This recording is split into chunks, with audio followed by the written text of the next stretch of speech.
ずんだもんのワールドニュース始まるのだ。みんな今日も元気にしてたのだ。ずんだもんは今日も元気いっぱいなのだ。さあ、今日ずんだもんが紹介する国は中央ヨーロッパに位置する美しい国スロバキアなのだ。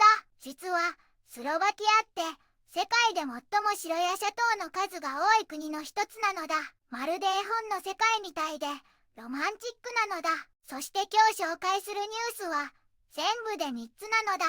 中でも特に注目なのが2つ目のニュースなのだ。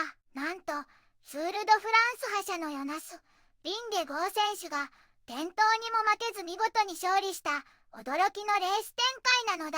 これは見逃せないのだよ。この動画が面白かったらぜひ高評価とチャンネル登録もよろしくお願いしますなのだ。さあ、準備はいいのだ。今日も一緒に世界のニュースを見ていくのだ。皆さん、今回は中央ヨーロッパの内陸に位置する魅力あふれる国スロバキアをご紹介するのだ。オーストリアやチェコなど複数の国と国境を接し、首都は美しいドナウ川沿いのブラチスラバなのだよ。かつてチェコスロバキアの一部でしたが、1993年に平和裏に分離独立。現在は民主主義の共和国として EU や NATO に加盟しているのだ。人口は約540万人ほどでアットホームな雰囲気を持つ国なのだ。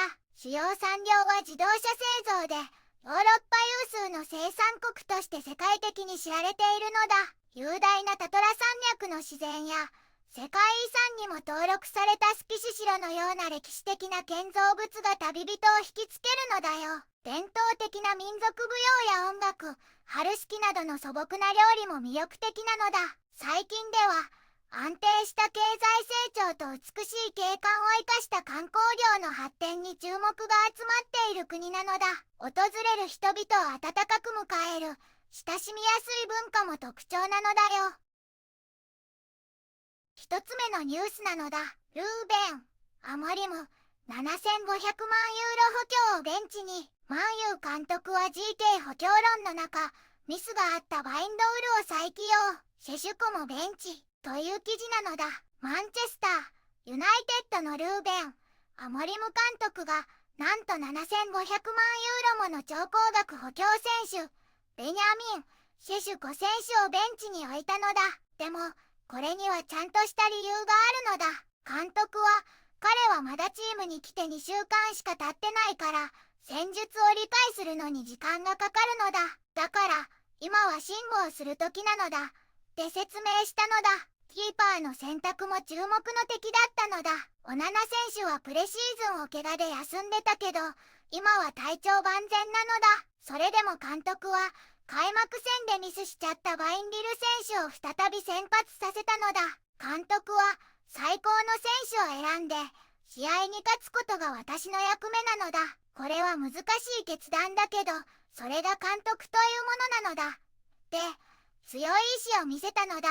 新しいキーパー補強の噂も飛び交ってるけど監督の考えはぶれていないみたいだねなのだ。チームが勝つためにみんなを助けるために最善の選択をしているのだってことなのだ。2つ目のニュースなのだ。ブエルタ・ビンゲゴー第2ステージのスプリントフィニッシュを制し総合首位にという記事なのだ。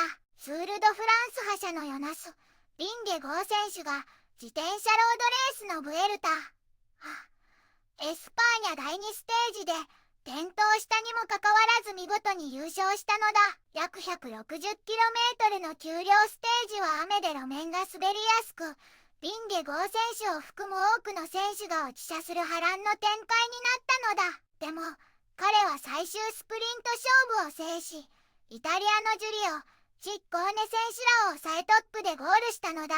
この勝利でビンゲゴー選手は早くも総合首位の赤いジャージを獲得したのだ。彼は転倒したけどかすり傷程度で大丈夫なのだ。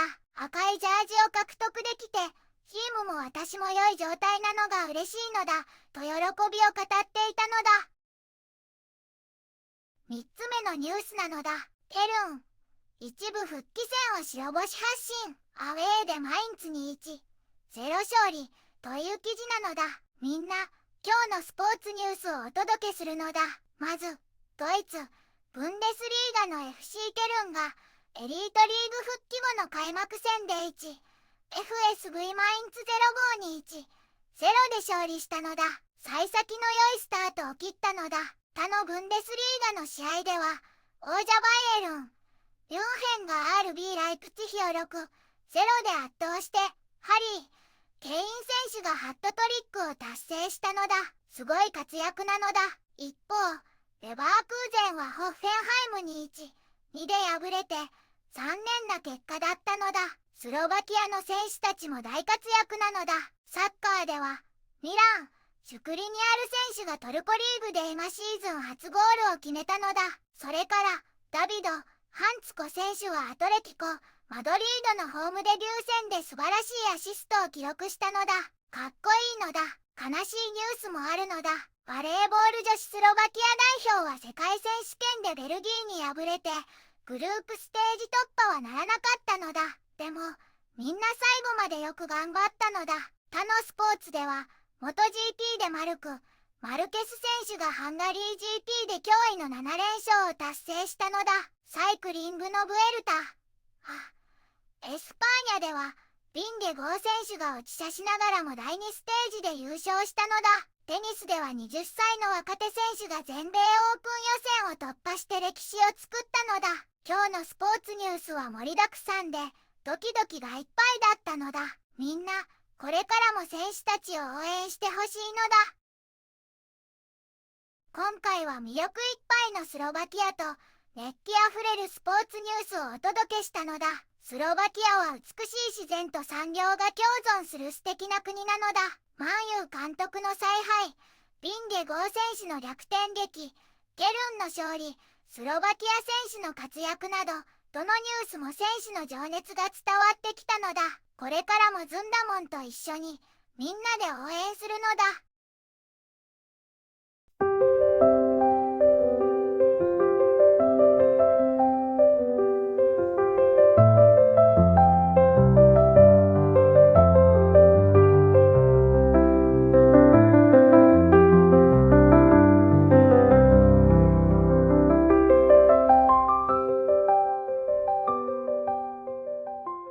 こんにちはなのだ。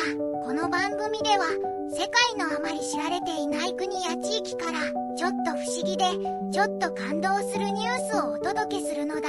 日本ではあまり話題にならないけど、世界には僕たちが知らないままの出来事や優しさや驚きに満ちた物語がたくさんあるのだよ。テレビでもネットでもあまり見かけないけれど本当はもっと伝えられるべき小さな世界の声、そんな声を僕と一緒に見つけに行くのだ。さあ、一緒に知られざる世界の旅を始めるのだ。